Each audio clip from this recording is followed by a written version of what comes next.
बिस्मिल्लाहिर्रहमानिर्रहीम। अस्सलामु अलैकुम वरहमतुल्लाहि वबरकातुहू।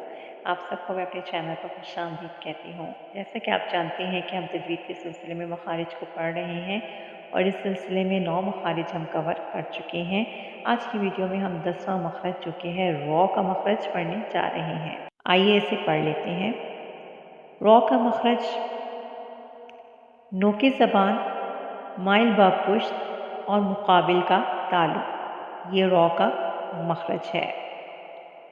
तो क्या समझ आया आपको कि जब नोके ज़बान माइल बा पुश्त होकर मुकाबिल के ताल्लुक़ से लगती है तो उस वक्त रॉ की अदायगी हो जाती है। अब इसे समझते हैं। नोके ज़बान जिसे अरबी में हम क्या कहते हैं, रासुल लिसान, ठीक है। रासुल लिसान यानी ज़बान की नोक जब ऊपर उठती है तो थोड़ी सी टर्न करती है और निचला हिस्सा जो ज़बान का नीचे का हिस्सा है, पिछला हिस्सा कह लें, वो क्या होता है, यानी ज़बान की पुश्त कहलाएगी ना। ये जो ज़बान का सामने का हिस्सा है, जो ऊपर का हिस्सा है, वो तो हमें नज़र आता है। तो ये तो इसका ऊपर का हिस्सा सामने का हिस्सा ज़बान का फ्रंट है। लेकिन जो ज़बान का नीचे का हिस्सा है जो हमें नज़र नहीं आता, वो इसकी बैक है, इसकी पुश्त है, ठीक है।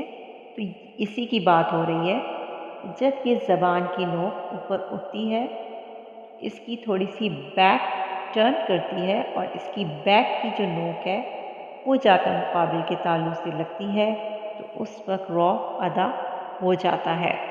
इस इमेज में आप देखें कि बिल्कुल ज़बान ऊपर को उठ रही है, ज़बान की नोक मुकाबिल के ताल्लुक़ को लग रही है और ज़बान का जो पुश्त का हिस्सा है, जो नीचे का हिस्सा है, जो ऊपर उठकर वो थोड़ा सा बेंड होकर उस ताल्लुक़ को जाकर लग रहा है और तब रॉ की अदायगी हो रही है। एक बात और जान लीजिए कि रॉ हुरूफ़ मुस्तालिया में से नहीं है, लेकिन शुबे मुस्तालिया में से है, यानी ये हर्फ कभी पुर और कभी बारीक पढ़ा जाता है।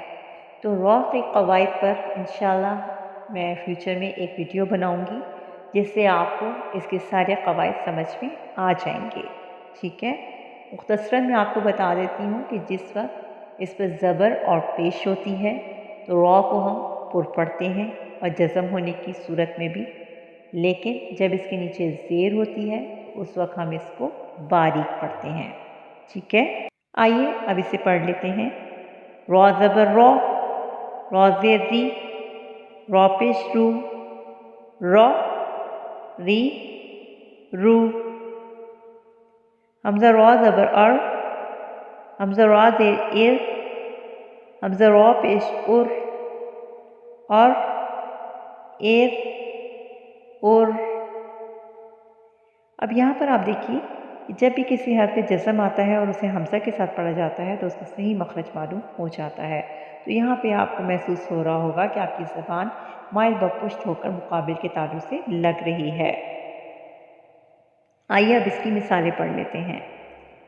अमरा, फरीहा, करुमा, यर्ज़ुक़ु, उमिरतु, नुरसिलु।